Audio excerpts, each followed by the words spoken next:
Where you been in the streets, they missing you. Welcome back, welcome back, welcome back.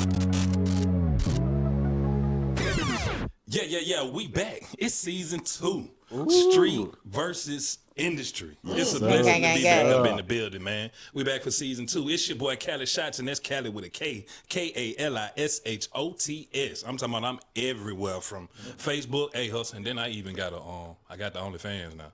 Finally got Oh my God. I've been told you to get it. I've been told you to get it. You making some money. You making some money off of it. But yeah, y'all can find me everywhere. Man, from Facebook, Instagram, that's Cali with a K, man. We street versus industry, man. I'm here with my co-host, DJ Hustle, and Tequila Josephine. Hey y'all. Y'all know who I am. Tune in, Street versus Industry. A shout out to Tequila Podcast, Tequila Josephine on all social media platforms. Y'all ready? Who we got? Let's do it. Who we got? Hey, y'all already Man, know it's who a we legend got. in the building, man. A true legend in the building. I'm talking about the man been in the game since 88. Damn. Some folks ain't even been alive that long. Been in the game since 88. I'm talking about from everything from smart guy. How about it? Man, what I'm talking. Baby boy, baby boy. Wild and crazy kids. Hey, going Mr. Cooper. That's man, my favorite. Everything, man. There's none other than Omar Gooding. Say hey. How y'all feeling? Man, Yes, sir. good to have you, man. It's a Good to be pleasure. here. It's a pleasure and a blessing, brother. I almost kind of like in awe, but I'm here to do my job. It's a As we all are. I'm in awe to have you here, man. It's a blessing to have you on this platform, brother. For real. I am in awe, man. I appreciate you showing up and being here for us. Yes, sir. And we're gonna get into it, man, because we want the people to know, what's in the mind of Omar Gooding. Some people don't even know your track record. They just know you from the famous. We've been over 30 things, son. Well, over 30. They just know Y'all it's been from name Baby them because Boy, I did but my it's so research. it's so much deeper I than did that. my research. Baby Boy, The Gospel, Percentage, Lap Dance, Only for One Night, Boy Bob, Betrothed, Fade Away, Mr. Postman, The Untold Story, Seventh and Westlake, Escape, Puzzle of the Fear, True to the Game 3, Blood Sacrifice, Entanglement, He look like- A she gonna Familiar do all that? I Lie, guess she is. AM Radio, That's Unfinished, not research. You One just read More off the internet. Dream, 17 Days, Pieces, Holiday in the Vineyard, Ooh, Rock, that Beef man on been That working. 2, Negligence, Hey. You're My Person, Trap City, Garlic Parmesan. And there's probably some things that's not even listed. Man, that's a lot of work, OG. Yeah, That's a that lot. was probably the last 5 years right there. Ooh. I've been doing this shit Ooh. since I was 9. Just turned 48. You know what I'm talking Oh, about? happy birthday. Thank you. All I got for my birthday was old. That's it. Everything hurts. Congratulations. Everything Oh, you know hurts when it's all finna the time. rain. Yeah, that part. I'm like, oh, yep, it's coming. And I'm out in Atlanta with y'all. Your bipolar ass weather, this shit just Man, said what? hail That for we no do reason. have. Hail. Bipolar weather. It's hell. That groundhog said, gotcha. That groundhog said, you thought. Heck no, man. So hey, let's get down to a few questions, man. We want to know what initially, drew you to acting, and how did you get into the industry? I got into acting because my brother, Cuba Gooding Jr., is 9 years older than me. Wow. And he wanted to be in the business. He studied to be an actor. He got himself an agent. And one day he sent me into his agent to pick up a script for him. And when she saw me, and I was just full of energy, smiling, teeth were straight, Being yourself. talking accurate, you know what I mean? Just not a bunch of slang, just really just, hey, how are you? Nice to meet you. And she said, oh, nice to meet you. Let me send you out on some auditions and see if we can get some money off you too. Okay. And I had 2 auditions in one day, and I booked one. The rest was history. Okay. That was it. That was my first time out the gate. So here's 2 auditions. I didn't know nothing What about was the it. first one? What was the first one you The booked? first one was for this for a TV show. I don't even remember what the name of the TV show was, but it was in this That long. high-rise building, and it was terrifying. Second one was at a house. A bunch of kids was out kind of just throwing the football around, real comfortable and relaxed. And you go in and you read the scenes. So I was able to kind of get warmed up. It wasn't as as intimidating as the first one. And it was for McGruff, the crime dog, educational film. Right. Take a bite out of crime. Yeah, I'm talking about. So that was the first thing I booked, and then the first major thing I booked was Ghost Dad with Bill Cosby as the Ooh, shout out to lead. Bill. Yeah, Most and, definitely. Salute to OG. Yeah, man. So I was actually the first good and had a movie. But I wasn't the lead. I was just out there like bang. Right. And then my brother got Boys in the Hood, and everything took off from there for him. Me, I was just consistently doing television since I was 9.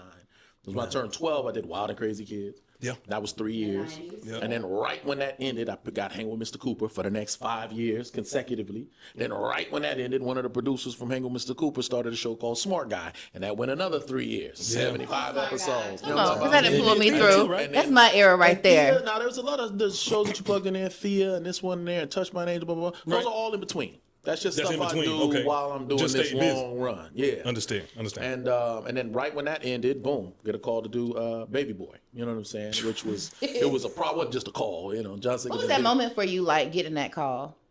Huge. Because that was a different role for the you. conversation went like this. My mother was my manager, and Shout out to John Mom Singleton, Management. momager.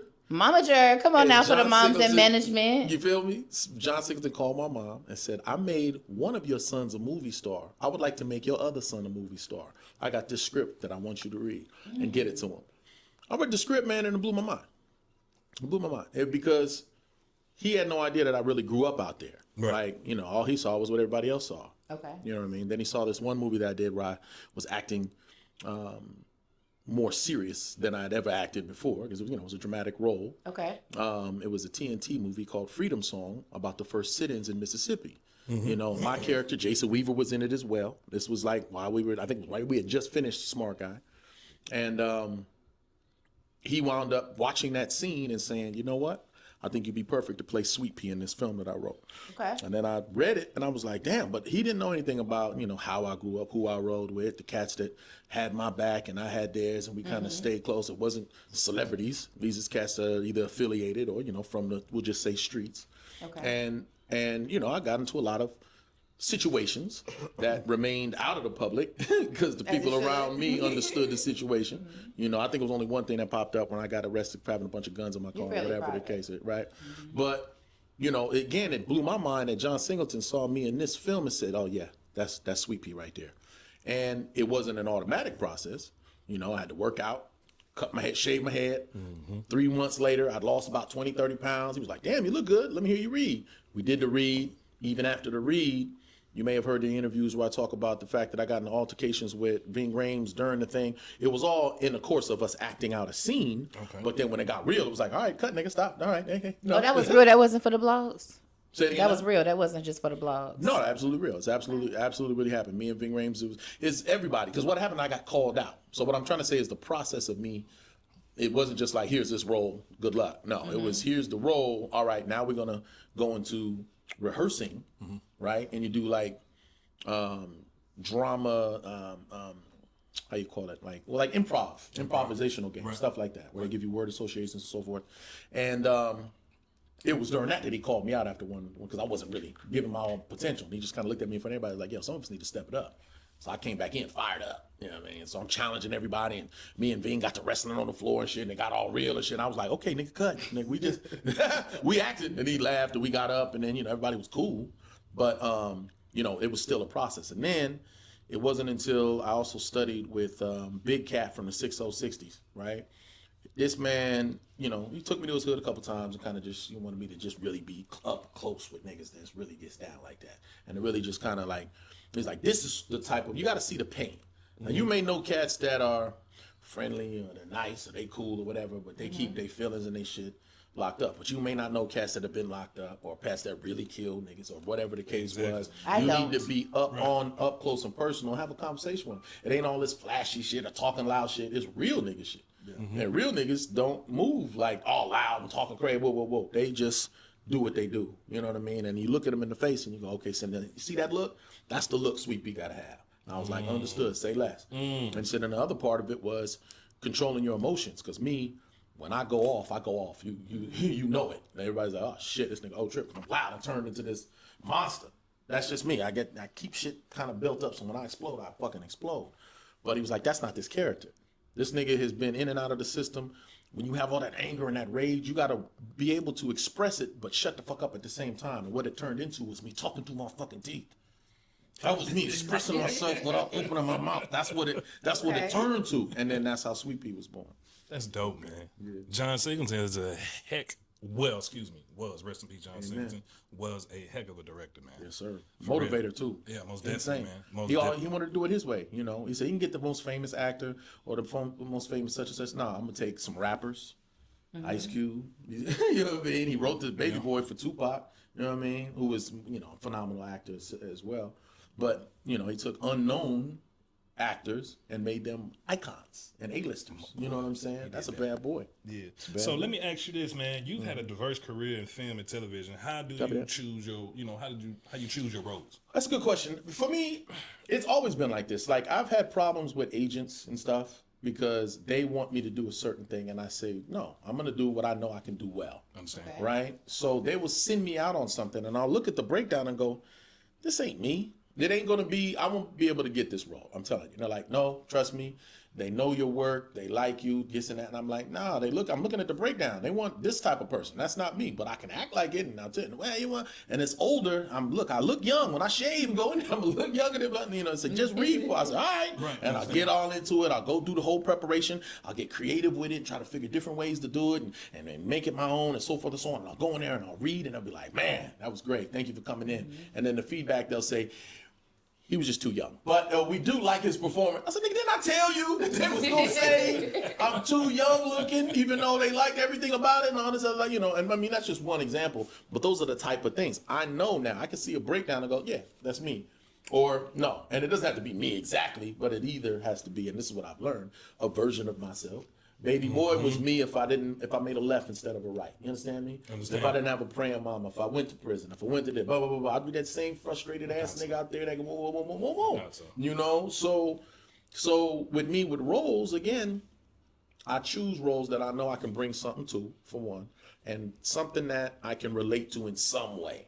He may be smarter than me, whatever. I can still act. I could maybe if I study more, I'd be that smart nigga. Like, you know what I mean? But not something so completely out of my character that I do it a disservice. There's roles that I just can't do. And I keep talking about putting on a dress and lipstick and all that shit. That's easy that I never do. I was just about to ask you that. That's easy. That's an easy no-brainer. There's no dollar amount. So I would have already done it. Before and said no. Like, nigga, no. No, the funny thing is, it's like this. I'm laughing because I was like, I've never answered this like this. You think that they know? Let me answer it like this. Okay. If there's a gay person in the room and I'm in the room and he's a male, he knows not to come on to me.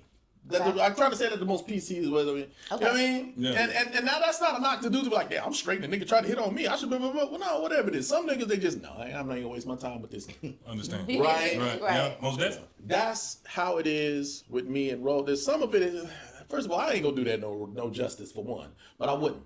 Period. That's that. The other half is, nigga, nah, because it's not acting. They say, oh, it's acting. If a man kisses another man, where's the acting? That's not acting. That's happening. That's actually even if a woman kisses a woman, whoever, when you get physical, you're no longer acting. You're doing. You understand what I'm saying? So you can miss me with the it's just acting shit. That's the one thing. But the other part of it again is I know there's certain things that I can't pull off, and it's not a self-doubt thing. I've tried it. My brother did Radio, one of the finest performances ever. He should have got a fucking Oscar for that, but he already got his Oscar. You know how that goes, right?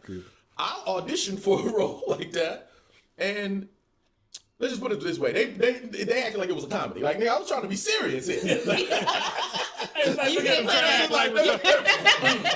for coming in. Oh, I got in there like, what the hell just happened? I was like, okay, stay in your lane. Oh, you know what you can do and what you can't do. Yeah. So people say like, man, I like all your roles. Yeah, me too. That's why I took them. I like to be the hero. I like to be the guy that saves the day. I won't be the punk. I want me to do this shot and dead. Every time they try to kill me off in a movie, I'm like, there might be a sequel. Why don't you? You may want to use me again. Let's not be the nigga that gets killed in this one if it's not necessary. That brings me to my next to my question. Yeah. Have you ever started a role that you had to walk away from? Your business. No, and it's funny too because dramas are like that where you just like, again. I've been fortunate because of the same. Analogy that I use, they know what I will do and what I don't. They just know. They like, Omar ain't going. You know what I mean? And for some reason they go like, all right, and then this one you start kissing this guy, but it's okay because it's just a dream sequence. No, nigga, that's when I would walk away. But they know. You know what I'm saying? They know who will get away with, who will do that, who's comfortable, I should say, with those type of roles, and who's just not him. So it's never happened. I wonder if they thought about that with Ving Rhames, because Ving Rhames is a big guy. Right. So you got what did they see in him to even come at him with that kind of role? I don't know. I just don't know because I was never approached or like, well, we want to run this by you. The only time I had something run by me was when I did Smart Guy, and we had to play. It was hilarious, but they were nervous. They were like, Omar ain't gonna fall for this, and no, he ain't gonna do this. Let's talk to him. And these all white folk, and they came in and sat down like, look, man, we'll talk to you about this role, this episode that we're writing right now, and then we don't want you to take it the wrong way. And I'm getting upset, like, what is this thing about to say? Right. And then they told me, I was like, man, if y'all don't relax, it's like it's an egg that me and TJ take home, but I'm acting like the mom of the egg, and he's acting like the dad. Yeah. Not in a dress, not a mannerism, not like, oh, it's sweet or this or that or that. It's just the words he says. Is the thing that the mom would say. Right. Then that's why blah, blah, blah. And then I don't remember what the words were, but they was funny. And we pulled it off and it was hilarious. But it was nothing anywhere near uncomfortable for either one of us or that's some shit that I would do. But they still knew. We have to talk to him. Now, you know what I mean? That's one episode on Hangin with Mr. Cooper. Garbage. I always wanted to say this. Yeah. But I said Omar need to stop. It was the episode where your girlfriend got killed. And they announced it on the intercom. I remember that. And you was like, you was trying to cry, but you really wanted to laugh. I was like, look, he know he wanted to laugh. Like that was fun, man. I mean, that was the first time getting to do drama on like professionally. But I had done drama before. I actually won first place in the drama film festival, and it was Shakespeare of all. And I usually don't That's tell the people. drama for real. Yo, I don't usually don't tell people because they go, "Oh yeah, you won first place. Give us a little Shakespeare." I don't remember none of it.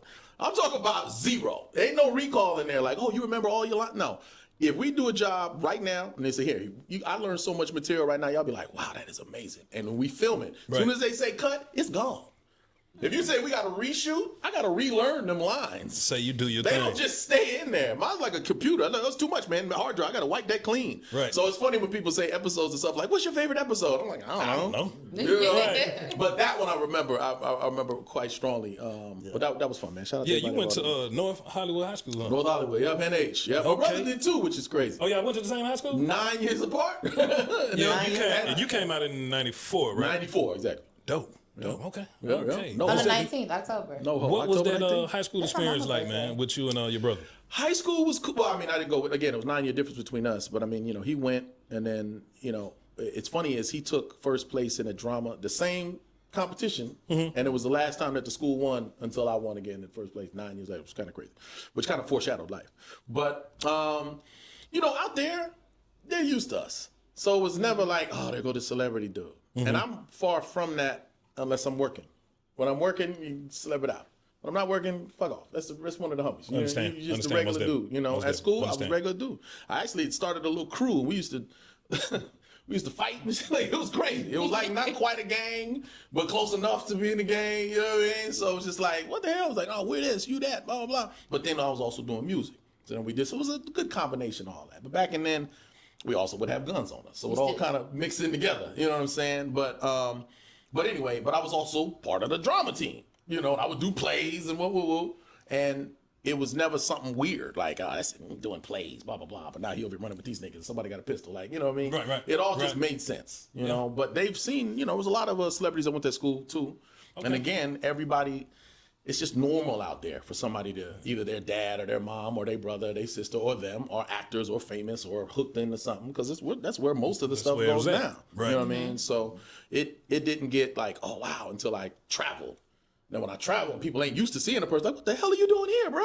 It's like, it's Chipotle. I can't get a burrito, nigga. Like, no, what? Is this really him? And they're always so shocked to see me. I'm like, hey, man, And man, speaking of them plays, man, bro, y'all doing a live stage play, New Jack City, bro? Yeah, no, we did the run. What happened is, how's that? What's it like? So what started was Jacarius Johnson wrote this play. He's done a lot of plays. He's out of Houston. Shout out to Jacarius. And he wrote a play for Snoop Dogg. Okay. It was called Redemption of a Dog. And I played his DJ in the play. And I don't do plays. I did plays since I was in high school. But he was like, it's a Snoop Dogg. He's going to be traveling, and I'm playing his DJ. So it was like doing backup for Snoop live performing, because I actually had to do all his background shit while we're doing the play. But it was a phenomenal play, all the bells and whistles and screens and special effects, and it was awesome. Dope. That was the only play I had done until he called me again and said, now I'm doing New Jack City.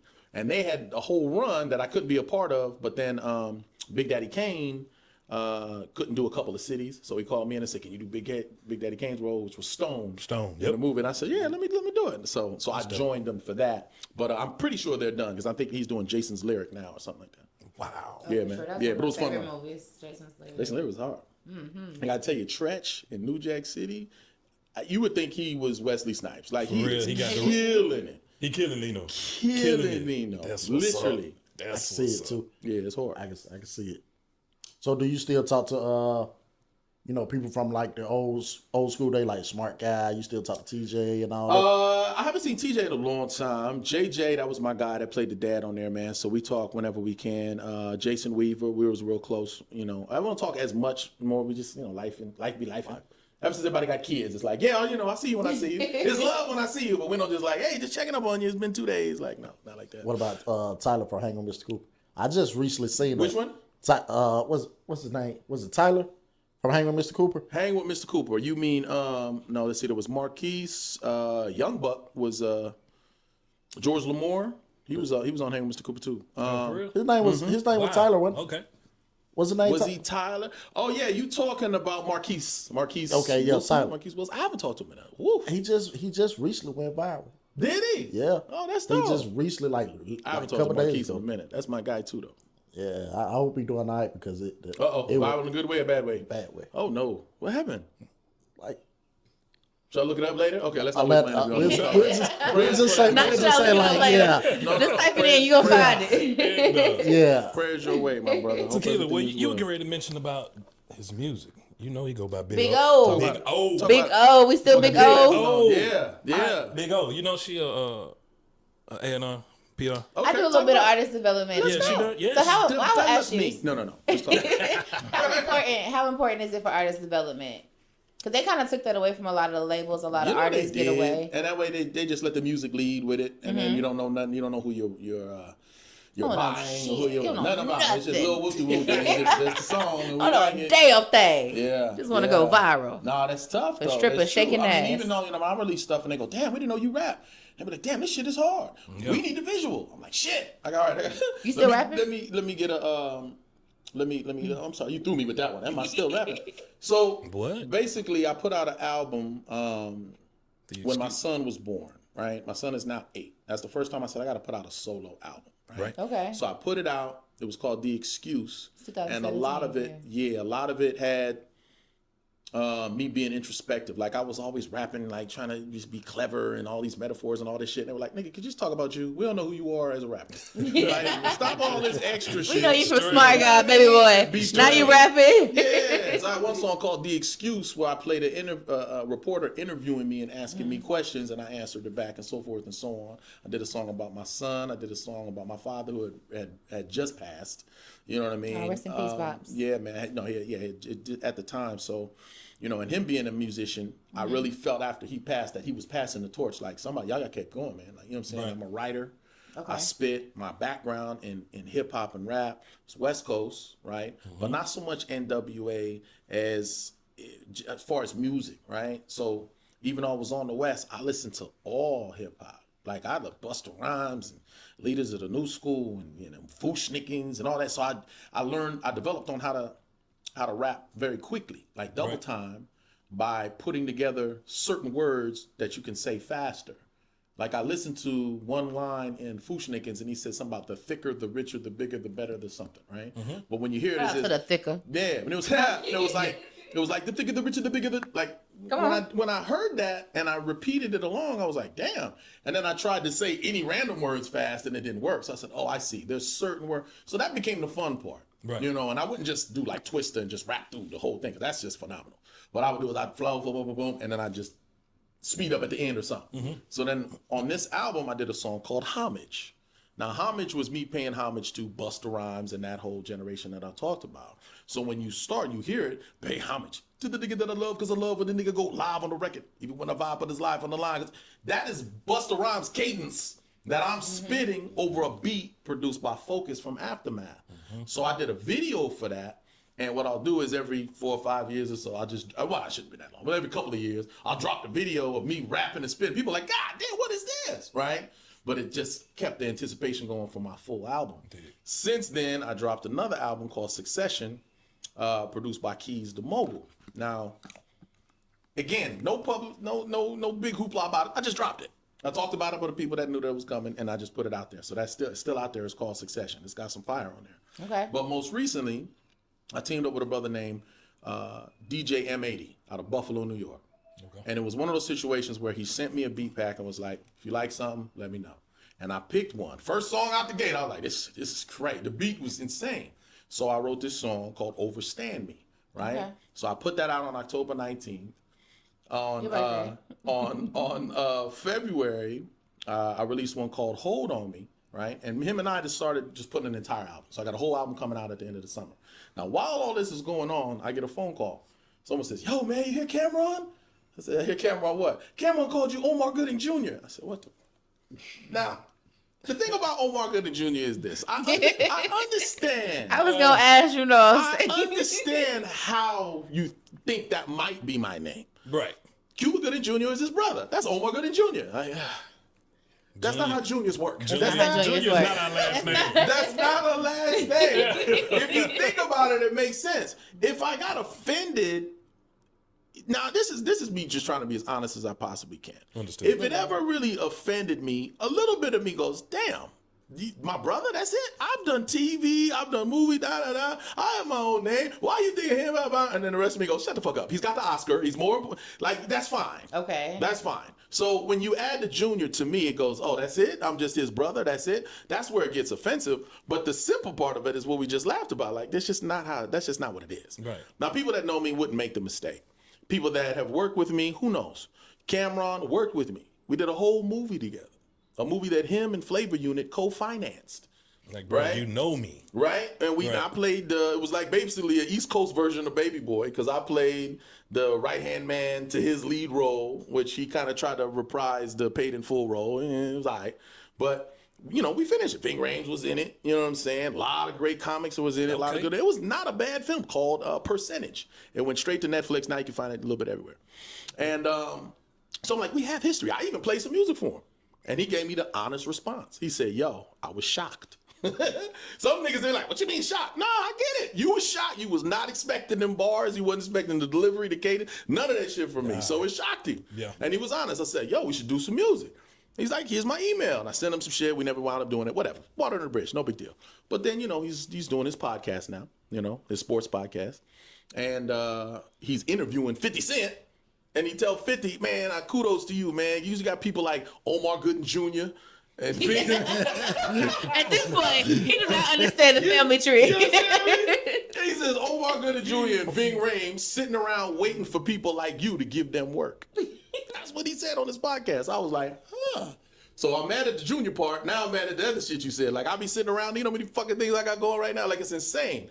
So I asked on the internet. You know, I just made a post. What y'all think about this? And should I feel some kind of way? And most people said, yeah, you should. Other people said, come on, he didn't really care. That's not what he meant. Yeah. I'm not saying it, and I believe that. I know he just said my name wrong. So what? But it's the other part. The niggas is sitting around waiting on 50 Cent. Nigga, what? That's what had me hot. And I said, well, you know, it's kind of funny that I actually do got bars. Let's write some music, nigga. Okay. And I wrote 2 songs. Take it to the boo. Easy call. And I wrote 2 songs. Now, the first one I wrote, and I just wrote them. It's a diss? But then I sat down. Yeah. And I sat down. It's a diss. Both. I wrote 2 songs. You gonna feel this. So, yeah. So I sat down and I did an interview on the couch with 2 other cats. And I told them I wrote 2 songs. Right? So then, you know, they published, they released the interview. And, you know, people added, what about them 2 songs, nigga? About them 2 songs? And I was like, shit, you ain't said nothing. So I went in the studio and I laid both songs. First song was the one I released. It's called Fix Your Mouth. Damn. And the second song I have not released. This is why. So the first song I released, and it's kind of, I called it Warning Shot. My producer changed it to Fix Your Mouth, which I was like kind of funny. So we're going to call it Fix Your Mouth. Mm-hmm. Now, on the Warning Shot, it's me just kind of letting, just little jabs. Little jabs, yeah. You know what I mean? Yeah. Y'all know who I'm talking about because I played the clip of him in the beginning saying what he said. That's how the song starts. And then I start spitting. I never mention his name, but we know who I'm talking about. I get to the end of it. I put it on YouTube. The shit had like 100,000 views in like an hour. It was crazy. Did he respond? Oh, come on now. So, He coming. so after I released the song, and it got so much traction, it went baby viral. Like I said, so many views so quickly. He comments, and I run my page. People say that, yo, man, I be like, hit me on Instagram. They be like, this nigga Hollywood. No, nigga, I'll be on mine. I'll be commenting back on niggas. I'll be deleting niggas. Niggas get blocked. Now we know it's clear the air. DMs get crazy. They get blocked too. Like, all this nasty shit in DM. Block you. No. I run all my shit. So I'm just yanking through, just checking the pulse of the world. You know, most of the followers, I'm people that fuck with me. Other people just got there because they followed the rabbit hole. Yeah. So I'm checking. I love to see what everybody say, good or bad. And then I saw a comment by him, and he said, yo, bro, I don't want no smoke. Ha, ha, ha. Laugh, laugh, laugh. I was like, okay. You ain't even taking this serious. I said, okay. Now, I want So to ask. then Okay, go ahead. I wrote another one, Fix Your Mouth Part 2. And at the beginning, it says, you don't want no smoke? All right. Shit's still going to get hot, though. And then I go to work. Now, that's I want to be in the third one I wrote. The second one I wrote, ain't no need. It's stand down. That one, I'm not gonna put that one out. Let's just put it that way. But I'm just saying, in the way of how I wrote it, I was like, and if he respond, it's just if he you know. And then the other one, he just responded laughing. I said, oh, okay, never mind. And then I just wrote that. Now after those two went out, Cameron called Win. His people gave some pressure on him, and like, nigga, you better respond to this nigga. This nigga's snapping. And he went on his show, and he dedicated a whole segment where he explained basically what I just said, but on his version of it. And then threw some little jabs and tried some other little shit. And I was like, okay. And then I responded on my IG. That's it. And I put the camera on me, and that shit on my IG had more hits than his shit and my shit. So they were like, you gonna do another song? No, I ain't gonna do no more songs. If he do a song, I got one in the chamber and everything ready to go. I said I got one waiting, ready. Just waiting. Locked, loaded. Again, that one was me responding. Disrespectful. Yeah. The other two was me as an MC saying, look, I got bars, but watch your fucking mouth. Straight up. Now, if you want to get crazy, that's easy. Like, I actually do this. You haven't seen it, but I do. And there's receipts and there's long, there's copies lying around, and I'll tell you, my niggas remind me every day. Whenever you ready, let's release this one. It's old to you, but it's new to them. Release this one. Man. But music's in the blood, just entertaining. And, you can see by my long-windedness that I'm not shy on the mic. Oh, no. For sure. So how do you handle, like, people who want to get on social media or the blogs and just kind of say what they want to say and then come back and be like, oh, I didn't mean it that way. I apologize, That's a great question. It's funny you say that, too. Because that happens a lot. I have to fight the urge. It's so crazy. Like, when I do these interviews, if anybody watches this interview from start to finish, 99% of the people will be like, we hope y'all do. That's a cool dude. Right, please whatever. Please I watch. fuck with him. Right. I get what he's doing. I may not like that big-ass Laker chain, but I fuck with him. You know what I mean? They'll get it. But if you take just a piece of this and then put it in a whole separate blog and go off, people rip me to shreds because it'd be just one blog of me. Look at that nigga with them glasses on that chain. That goof ass nigga. What the fuck is he doing? And then just go crazy. Right. Like, you didn't see the whole context. We about to talk about how much I love the Lakers in a minute. This shit is getting heavy. I'm about to take it off in a second. But you ain't going to see that if you only get one little clip. They going to be like, fuck the Lakers, take it off. That's all they do. They chop it up, and now they say, he hates the Lakers. Like, what do you know? So those are fun. Like, when I released the Cameron diss, again, it was, and I hate calling it a diss. I don't diss niggas. I'm just speak my truth. This is a diss. Yeah, it was this. But you calling him out. But That's a diss. and it's definitely a diss. But I like, I did a diss record. What the fuck is that, man? But it is what it is. You was talking shit and you was saying like, all right, nigga, that's what. All right, you want to say that? I just speak truth. That's it. Yeah. This is a weird world we live in. You can't really lie no more. It's insane to me. Like, we got proof. The nigga even said, I paid you $7,500 to do a movie with me. I was like, we have proof now. I can pull up the receipt. Why would you lie? It makes no sense to me. You didn't tell how you had pieced up with Queen Latifah just to do the half. Oh, damn. We didn't talk about how we had, no, I'm just saying, this was what it was. Facts. We didn't talk about how Ving Rhames held up in his dressing room waiting for his money and stopped whole production. We don't talk about that type of shit. But these are facts that can be checked, that have witnesses. There's plenty of niggas that was there. Understood. Understood. But yeah, man. But for me too, just with music too, I don't make music just to make music. Yeah. I love hip hop. I live hip hop. I'm in the culture. From Baby Boy to Hangin with Cooper and Smart Guy. It's part of the culture. You know what I'm saying? And I love it and respect it. So I wouldn't do nothing just to do it. You know what I mean? I'll lay some shit and be like, nah. It sounded good in my head, but when I laid it down, that ain't it. And it gets deleted. It doesn't just get put out anyway because I'm like, well, somebody likes it. Like, you know what I mean? I think a lot of artists, if they really just held to that, like, I'm just put this out because I think it's dope. We was all rapping about wallpaper one day and made a wallpaper song. Like, no one knows that shit but you niggas in the room. Stop releasing. So you the don't encourage wallpaper artists song. just to drop music because it's always one listener that might just, like that. Just drop. Just go in the booth and let it go. If it's good. I mean, how many albums? Remember albums used to come out, you didn't skip songs. You used to get albums and just ride to it. Couldn't skip. You had to fast forward on the tape deck. Like, we hope this shit is good. It's going to be slapping. Now, Big O, not only are you acting, you writing, you directing, and producing. Yeah.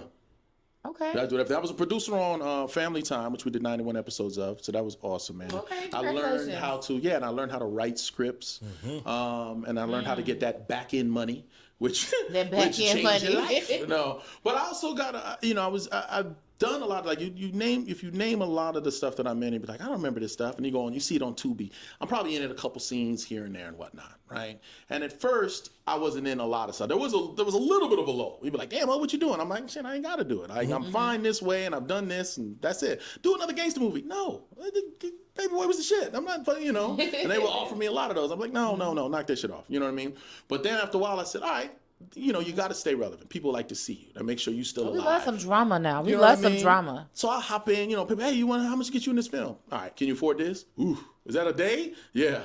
Who you do one day? All right. So then I'll do one day, a couple of scenes, and then they'll be like starring Omar Gooding, but I'm only in it for two seconds. You know what I'm saying? So there were a lot of those. A time period where I'm like, yeah, whatever, just kind of. But the problem with that was if the movie overall isn't good, then it kind of dilutes your brand as well. Okay. And then what I realize is when I'm watching these movies, I'm just like, I read the script. The script was fine. How did they get this out of this script? I remember being in the scenes and we was acting, everything was cool. But then when they cut it together, they cut the scene too early, or they didn't have the music score right, or they only had two angles, so the whole scene is us staring at us on the couch. There's nothing to cut away from. Yeah. If this is bad, like there's so many problems, and I'm like, you need to be behind the camera. That's why. When you say producer, you need to be a producer in the editing room with them. You need to help them with the scoring. You need to step up and say something when they're about to direct this. You know what? Hey, bro, it would feel a lot better if you shot it from this angle, because then you can get this here and we don't have to worry about seeing that bullshit in the back. Oh, he's right. Move that over. Right. Like, shit, now I'm co-directing while I'm doing it. But I do that because I want the best product possible. Absolutely. So you'll see some movies like, this nigga in that movie, but then you'll see other movies and say, well, damn, but you look at my role and you be like, he's consistent. I'm consistent because I know the type of roles that I can do justice to. And those are the ones that I go after. Cool. Having you been in the industry for decades, man, do you see any opportunities for black people evolve thus far? Oh, have I seen it evolve? Sure. Sure. Evolve over time? Sure, it's just it's slowly but surely. As far as Hollywood, it's just tough, man, because how the deck is how it's stacked against us, that it's hard not to fight each other, and that's the problem we get. Be it community, be it acting, it's the same thing. Once somebody gets there, okay, now I'm making movies. Who do I want to make movies with? Now they just keep with the same little clique. So that it's almost like hating on this guy. He wants to be in your movie. Nah. I got to stick with my guy and this dude and this camera crew and this blah, blah, blah. And then they their own little faction, So they got cliques in Hollywood too? Oh, for sure. 1,000%. What? No doubt. You see the same people in the Oscars every year. True. And then you see all the new movies on such and such. The 10 actors in every movie. This is everybody's mama. This is everybody's auntie. This is in every movie. Switch it up. We got some new people breaking the industry. Come on, it's definitely a faction. You know what I mean? But then it's got, all of these other actors are branching out now. You got A-listers doing television.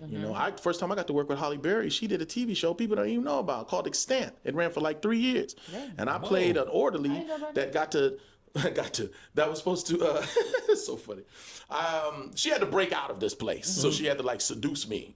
And then I fell over, and she caught my big ass and laid me down gently on the ground. That girl is strong, okay? That is Catwoman for real. Miss Holly Berry. What I mean? Miss Holly Berry. But, that's just the name one. But there's a lot of actors. Even my brother hit me up about 10 years ago and was like, damn, that's how much money y'all get for TV? I had no idea. They offered me a TV show right now, and I had to call you to just make sure they shit wasn't lying. I'm like, yes, there is a bag. And TV, for me, is better because it's more consistent work, as long as the series doesn't get canceled. You can do one movie and then not do another movie for, a lot of actors is just gambling. That's what a lot of us do. It's just what it is. Because you do one thing and then people say, so what's next? And you're like, I don't know. You know, Another until row. you learn to line it up. You know, now I can tell you what I'm doing from now all the way to at this time next year, because you have to have one foot in front of the other if you want to stay successful and so forth and so on. But there was a time where it was just uncertainty. You just never know. This acting strike was crazy. I was just That's going to why- ask if that extra strike Bro, affect you. my brother called me and said, "Yo, there's about to be an acting strike." And I'm like, "Yeah, there's always strikes." He's like, "No, this one's serious." He gave you the heads up. Yeah, It lasted for and what, like no 2 years bullshit. maybe, And he I was think? like, "Yeah," and he was like, he said, I hope you saved your money," like making a joke. And I said, "Nigga," and he said something about you ain't gonna be working for the next couple of years. And I said, "That'll never stop me. Sheesh. I got so many things in my bag." And then he responded like, "You didn't even have to say that." I'm like, "Well, I'm saying it." You know what I mean? But the real truth.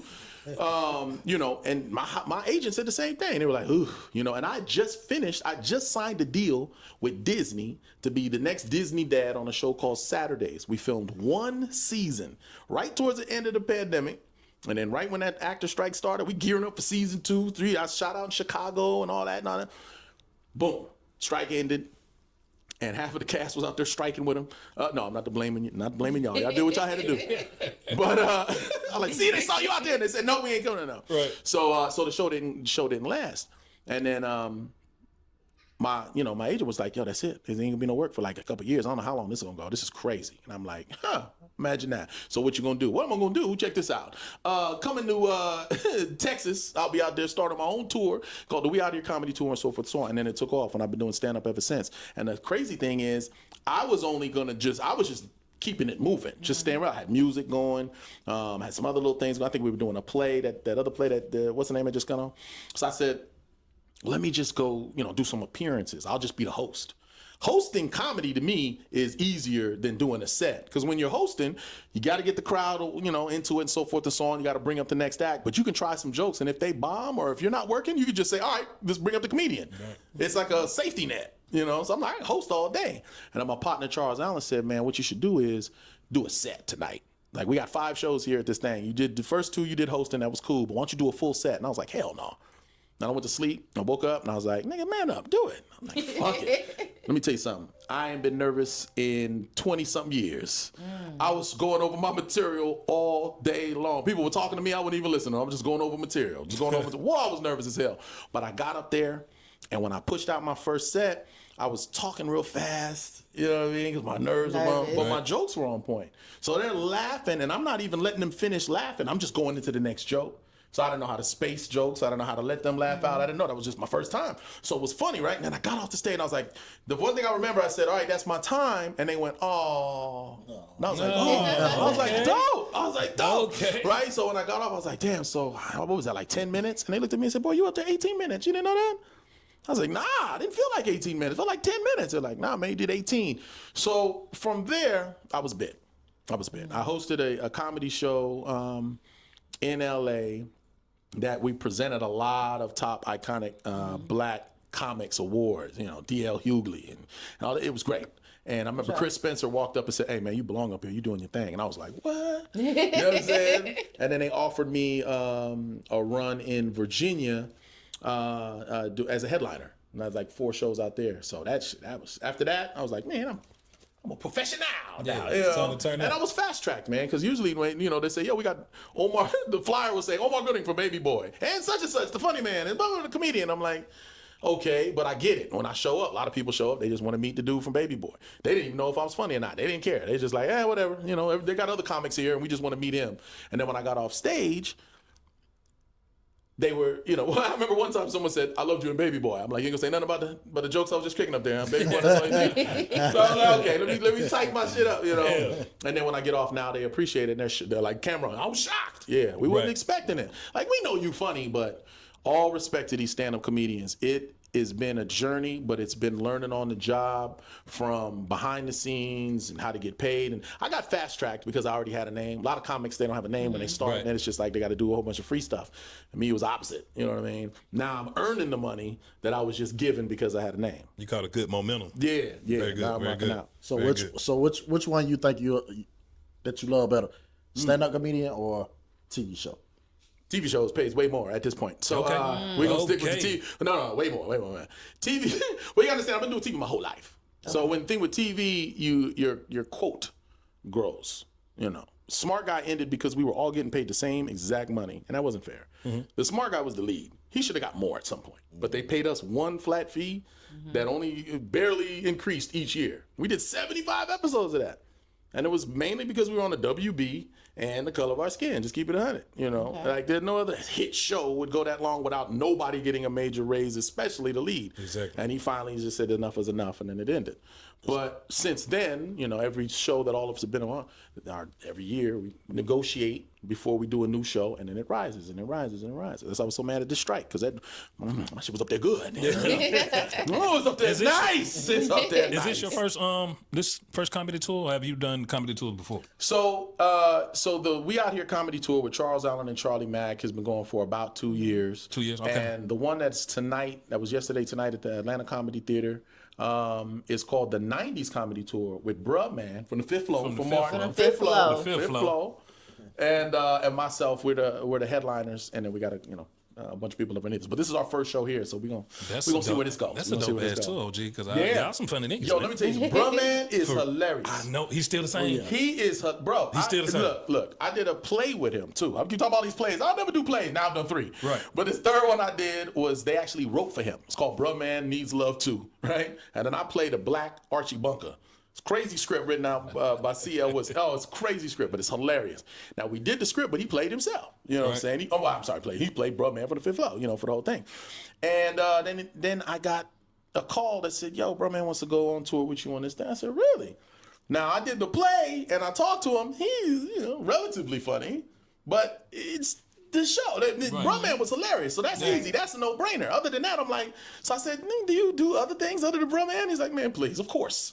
I do Bruh Man for a little bit, and then I got jokes. So I said, all right. So he said, do you want to go first, or do you want me to headline? And I was like, you know what? I'll go first, and then you can headline behind me. He said, bet. So we did it, and I did about 15 minutes. The crowd's rocking, everybody's laughing. I was like, okay, let me get out of here. Let Bruh Man do his thing. So I got off stage. Boom, he went up. Let me tell you something. He absolutely murdered it. Damn. I'm talking. Somebody crazy when they get there and they sit down. When he got comfortable on the stage, I said, oh, he finna go off. Let me tell you something. He murdered them. I left and came back. They were laughing so hard. I'm like, what happened? Somebody else go up? I'm like, no, that's still Bruh Man. That dude is awesome. Oh, he's awesome. And then we did our second show after, and he was like, you want to keep it the same way? I said, yeah, nigga, I'll go. You can kill it again. He's like, I'm going to go do 30 minutes. He did another 45. So he's a beast. He's definitely a treat. Y'all got to come see him. I love it. So, we live in cancel culture, and it's really hard for comedians to come up with jokes without offending or getting canceled. How do you find your material to stay relevant? Funny. No, that's funny as hell. I can take you to the evolution of my jokes. I started off when I said, okay, I'm gonna go on this tour. It was right after the Montgomery Brawl.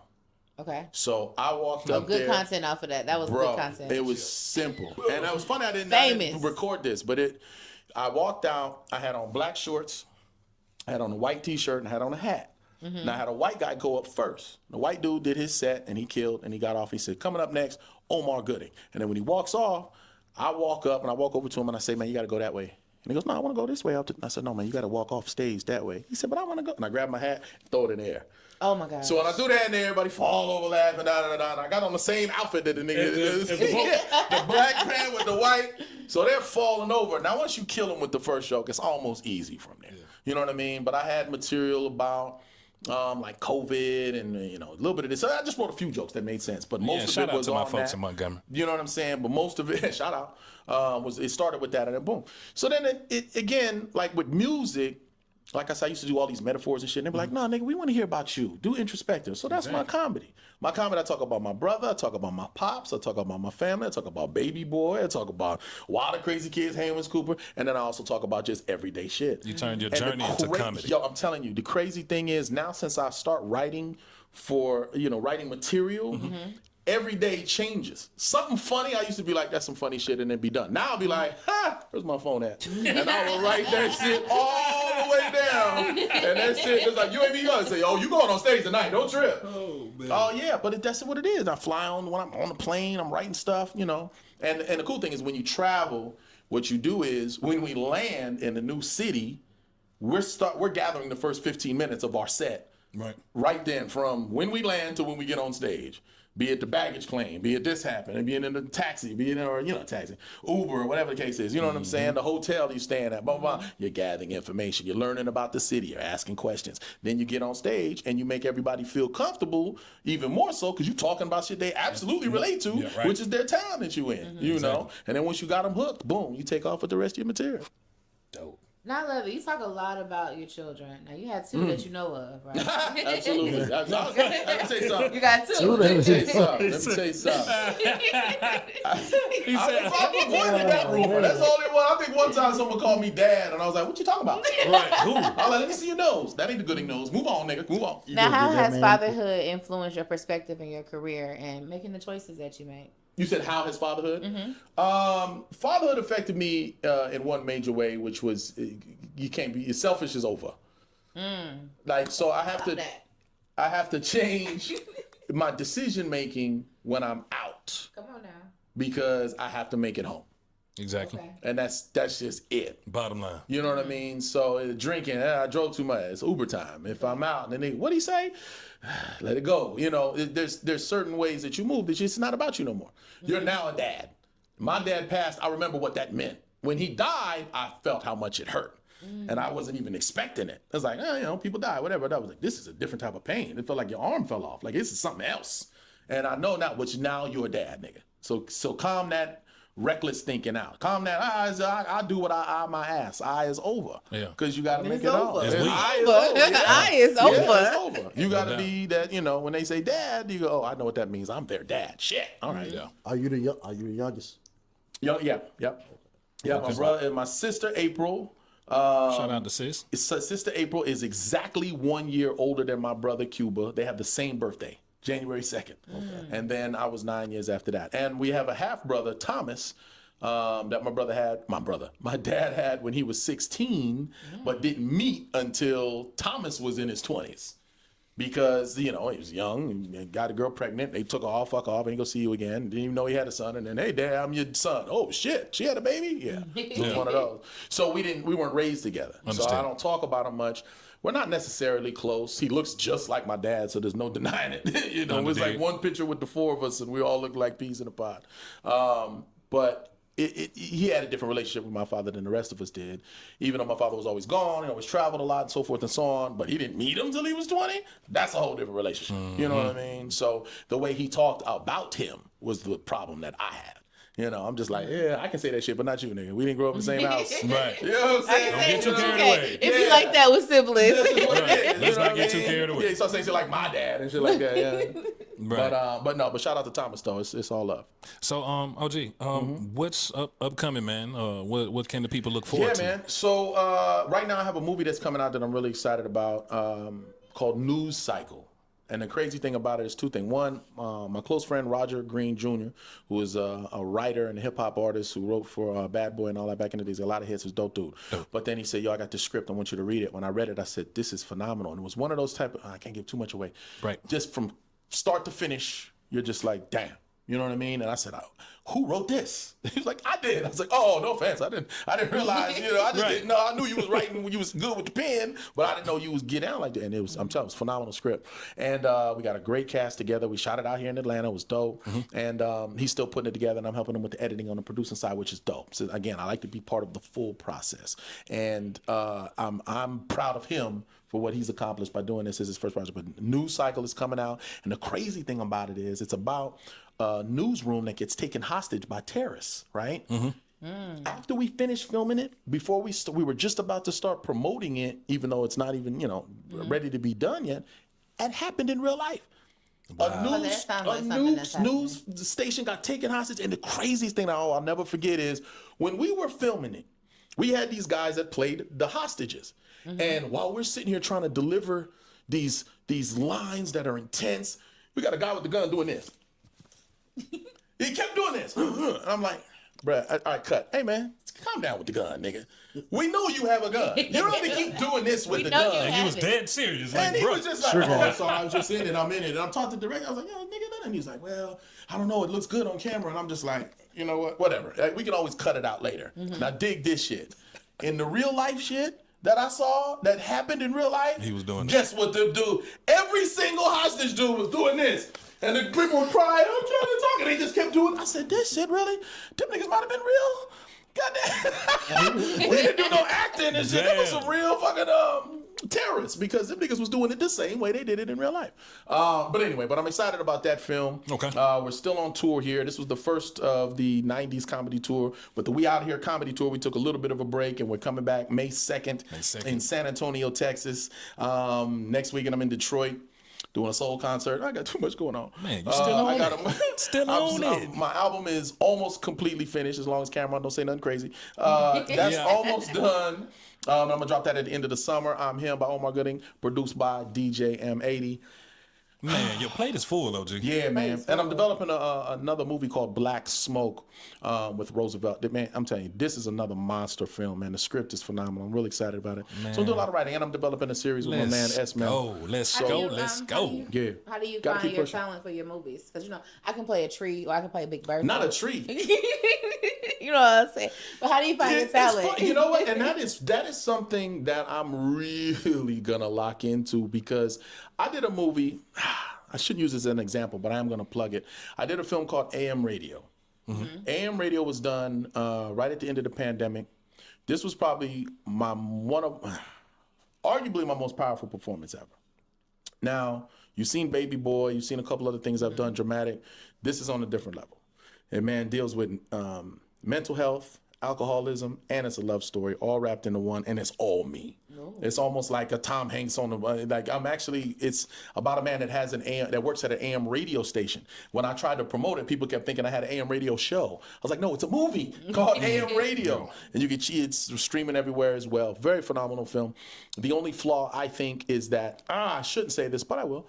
Maybe one, and no one else will probably catch this but me. Out of all of the great actors in the film, there was one that was a hire that was like, oh, he's the guy that let us use this, so he's gonna play the clerk or something. Mm-hmm. And I was just like, so every time I saw that scene, I'm just like, fuck. I hate watching movies and then there's an actor or a moment in the movie that reminds you you're watching a movie. Mm-hmm. Where you have to, why would they do that? Because it's just a movie. Like, I don't want to, you know what I mean? I want to get into it. I'm not going to cry or get really attached to something if I know it's fake. I want to be lost in the moment and be like, man, that was great. You know what I mean? So I'm really going to be involved in the casting on every film that I'm in. That's the stipulation that I've added now. When they say, hey, can you be a part of my film? Or if I produce a film? Absolutely. But I'm going to screen the hell out of these actors and actresses. And it's just, you also got to be hands-on in the day. Because some people, I've seen some movies that were awful for the wrong reasons.